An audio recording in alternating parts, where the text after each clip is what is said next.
Hey everyone, कैसे हैं आप सब। आई होप आप सब अच्छे होंगे। इस क्लास में हम हिंदी ग्रामर के इम्पॉर्टेंट चैप्टर अलंकार को पढ़ेंगे।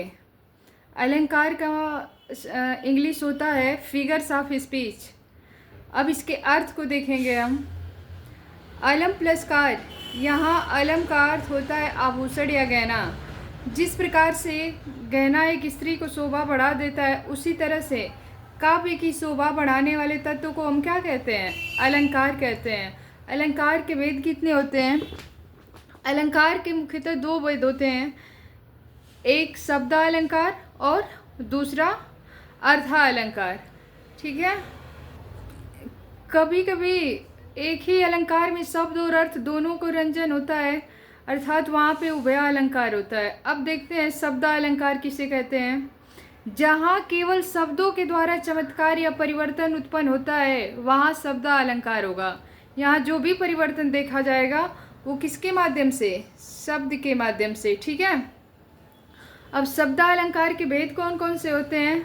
तो अनुप्रास, यमक और श्लेष। अनुप्रास, यमक और श्लेष। अब इस सभी को बारी बारी से इन अलंकारों का परिभाषा उदाहरण सहित देखते हैं। अनुप्रास अलंकार किसे कहेंगे? तो जहाँ पर वर्णों की आवृत्ति हो। किसकी आवृत्ति हो? वर्ण की। वहाँ क्या होगा? अनुप्रास अलंकार होता है। जैसे चारु चंद्र की चंचल किरणें खेल रही है जलथल में, यहाँ च वर्ण की आवृत्ति जो है बार बार हुई है। ठीक है। तो जब वर्णों की आवृत्ति बार बार हो तो उसको क्या कहेंगे? अनुप्रास अलंकार कहते हैं। अब यमक अलंकार किसे कहते हैं? जहाँ एक शब्द की आवृत्ति दो या दो से अधिक बार होती हो, परंतु उनके अर्थ अलग अलग होते हैं, वहाँ पे कौन सा अलंकार होगा? यमक अलंकार। जैसे कनक कनक ते 100 गुनी, माँ दत्ता अधिकार, उही खाए बौरात नर, यही पाए बौराए। यहाँ पे किस शब्द की आवृत्ति हो रही है? 2 बार या 2 से अधिक बार। कनक शब्द की आवृत्ति 2 बार हुई है। ठीक। और उस दोनों का अर्थ क्या है? अलग अलग है। एक कनक का अर्थ क्या है?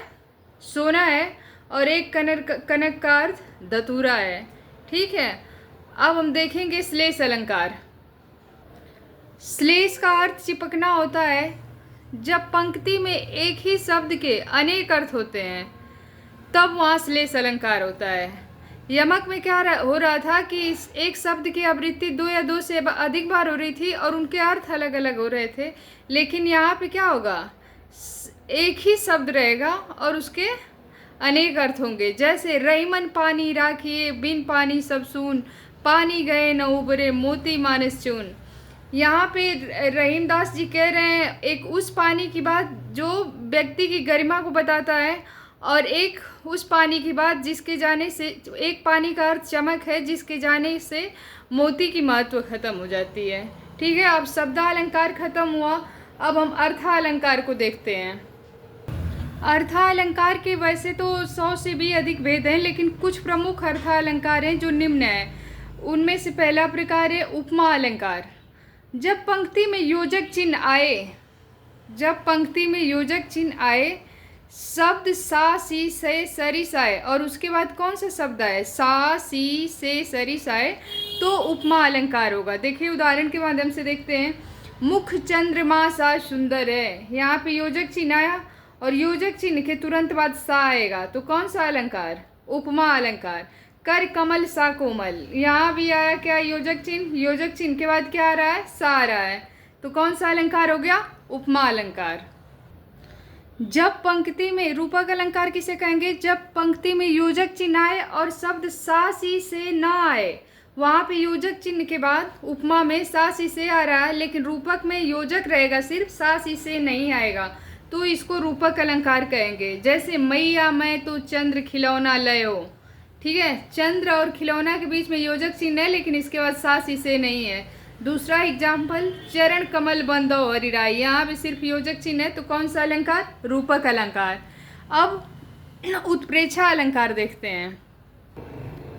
यदि पंक्ति में ज्यो मानो इव मनु जनु जान मनहु जनहु आता है, वहाँ उत्प्रेक्षा अलंकार होता है। जैसे जनु बरसा ऋतु प्रकट बुढ़ाई, यहाँ पे जनु शब्द आ गया तो इसमें कौन सा अलंकार? उत्प्रेक्षा अलंकार।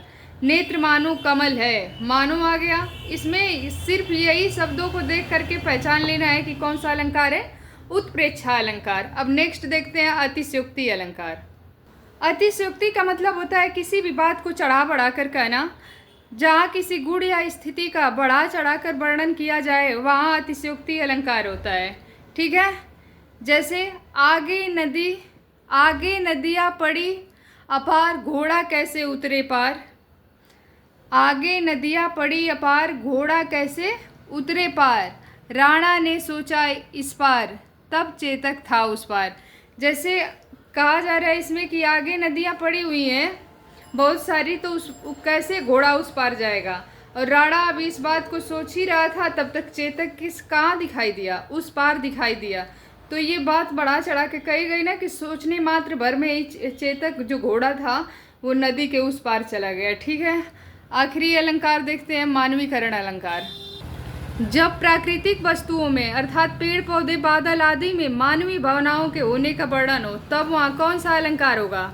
मानवीकरण अलंकार आता है। ठीक है, जैसे फूल हंसे कलियां मुस्काई, सागर के ऊपर नाच नाच करती है लहरें मधुर गान। मतलब यहाँ पे ये हो रहा है कि फूल हंस रहा है और कली मुस्का रही है। ये पॉसिबल तो है नहीं कि कभी फूल हंसेगा और कली मुस्काएगी, लेकिन इसमें प्राकृतिक वस्तुओं को क्या किया जा रहा है? मानवीय भावनाओं के होने का वर्णन किया जा रहा है। तब वहाँ पे कौन सा अलंकार होगा? मानवीकरण अलंकार होगा। ठीक है, इस तरह से अलंकार का चैप्टर ख़त्म हुआ।